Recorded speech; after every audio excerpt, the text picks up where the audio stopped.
All right. Ready? John, is this your show going on right now? No. We start at noon today. Oh, okay. Awesome. And you're having the guys from Encore on at 12:20. Yeah. Great. Yeah.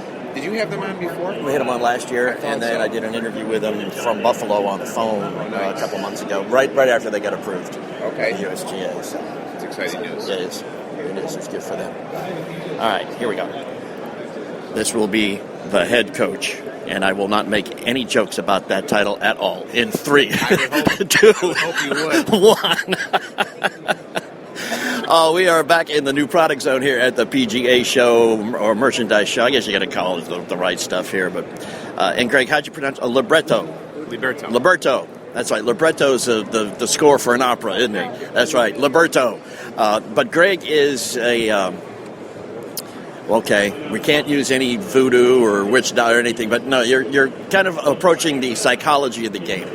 And let me guess, for a guy who gets involved in a scramble, gets put on a team with people he doesn't know, gets up to the first tee, and suddenly is scared to death, you can cure him, me, whoever, right?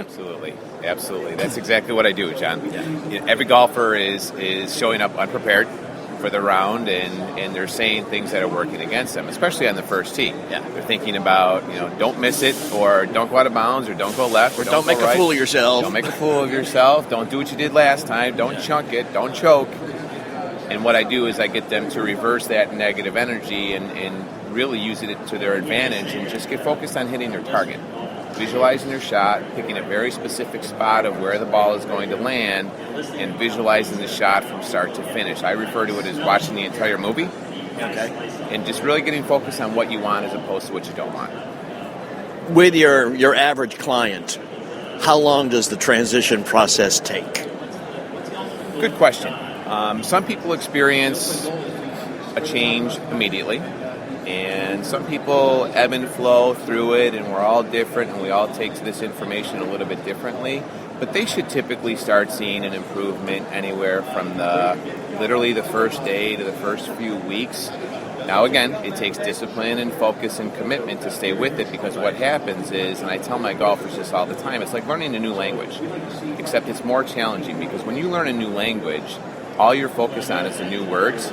But when you learn your new communication language in terms of how to speak about your golf game, you're butted up against your old thoughts and your old communication. So it makes it even more challenging than learning a new language. Even as you get excited and you know what you're supposed to be thinking, those old ants or automatic negative thoughts that we're trying to get rid of are going to come back. They keep creeping in whether you can get rid of them or exactly. No matter what you do. Exactly. Now, we're talking basically, and this was explained to me by a guy who I imagine is the same thought process as you, like on a par 3 over water. Mm-hmm. Everybody says there's a magnet in the water because sure. everybody. But what it is he said, is everybody standing at the tee saying don't hit it in the water. Mm-hmm. So what you should be saying is put it on the green or put it in the hole. Yeah, even better. When you say don't, anytime you start a sentence with the word don't, you need to stop, because think about say that. Exactly. But think about don't put it in the water. Yeah. All your subconscious hears is put it in the water. Okay? Now, if you reverse that thought process and say, focus on my target, put the ball in the hole, the way your subconscious responds to that is completely different. And the way that your body reacts to it and how you swing your club and the results that you get are completely different. So even if you had spent thousands of dollars on a new swing and had it groove down, your subconscious could basically eliminate the benefit of spending all that money, could it not, if you just think about it incorrectly? Absolutely. Let me give you a good example. All right. I just started working with a gentleman. He's into this, I have this 9-week coaching program. I call it the Tour Pro Mind Coaching Program. And it shows you how to play the best golf you've ever played. He's in his second week of my program. And he's about a 20 handicap. All right. He plays up in Rochester at Locust Hill, where they have the Wegmans LPGA every year. Very nice, prestigious club. Mm-hmm. But he's petrified. He's been a member there for 15 years. He's petrified about playing in the club championship, or even the member, because he knows how he's performed in the past. Mm-hmm. And before he even started going through my program, my focus was to ensure that when he plays in this event, that he is as confident and as calm as he's ever been. Now, we just finished up the second week of my program. Okay. And he hasn't even gone to the golf course yet. We're in the midst of the winter here up in upstate New York, even though we're down in Florida today. And he's already noticing a change. Really? He's already noticing a change because what we do in the very first week of the program is identify what you want from the game. Okay. And we get pretty deep. This isn't a superficial, I want to get better, I want to lower my handicap. Of course you want to do all that stuff. Sure, that's why you're here. Exactly. But we get to a point where you're thinking in ways that you've never even thought of before. And he's told me after the second session already, we just finished up 2 days ago, he said, Greg, I have already noticed a difference in how I feel throughout my day as a result of these first 2 sessions. He hasn't even gone on the golf course yet. So my goal with him is to ensure that he's not only playing in that and being as confident as he can be, but that he's going to go out and play the best golf he's ever played. So do you think you could make somebody confident enough to play in an alternate shot? Because that is pressure, buddy.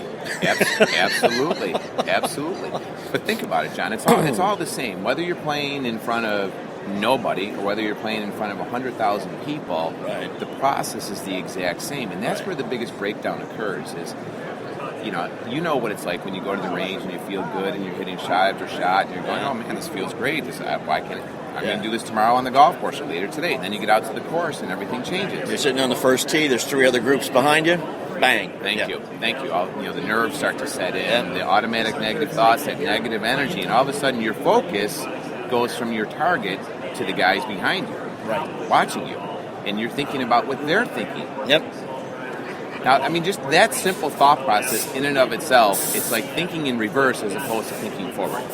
But it's easy to say, but it's hard to change. Thank you. It takes a lot of discipline, and that's what I tell my students all the time. I said there's 3 things you need to do to improve. High level. You need the desire. Yeah. You need the knowledge, the education, the learning. That's what I provide. But most importantly, you need the discipline to stick with it. Because, like I said, that old communication is going to come back, and you're gonna hear those carts coming up behind you. You're gonna see that bag line behind you, and you're gonna start to, oh boy, here we go. Now, what you need to do is condition your thought process to implement your new communication and really focus on your target. Gotcha. Somebody have to go to upstate New York to take advantage of you, or can you be accessed more easily than that? Because I've been to Buffalo and I ain't going back. I don't blame you. But it's great in the summertime, and if you enjoy the winter, there's a lot of great winter activities. But no, I actually just started working with a gentleman from Denmark. Okay. And after our first coaching session of 20 minutes, okay, I realized that one of the things that was holding him back was his inability to stay focused throughout the round. And one of the things that I talk about that's really, really important is having a strategy when you play. It's a big picture thought process to keep you connected from hole 1 to hole 18. I do all of my coaching either via Skype or via the phone, so I literally work with people all over the globe now. Fantastic. How do folks access you? Greg, this is the shameless self-promotion portion of our time together here, Greg. Absolutely. Greg at theheadcoach.us is the best way to get in contact with me. So it's GREG at theheadcoach.us. Would love an opportunity to extend just a free courtesy phone call to people who are interested. And I'm super passionate about what I do, John. And my goal is to become the most sought-after golf coach in the world. Oh, okay. Not a problem. So this is going to help make that happen. Give us a few months and we'll take you there, buddy. Absolutely. All right, Greg Liberto, the head coach, and it's just Greg at theheadcoach.us. That's fantastic, man. I'm going to be calling you because I am that guy. am that guy. Why don't we do this? Why don't we set up a time for you and I to talk and let me work on helping you with your game, and you can tell your listeners firsthand what you've experienced. You got a deal? Awesome. Appreciate it, Greg. Thanks, John. Have a good show, man.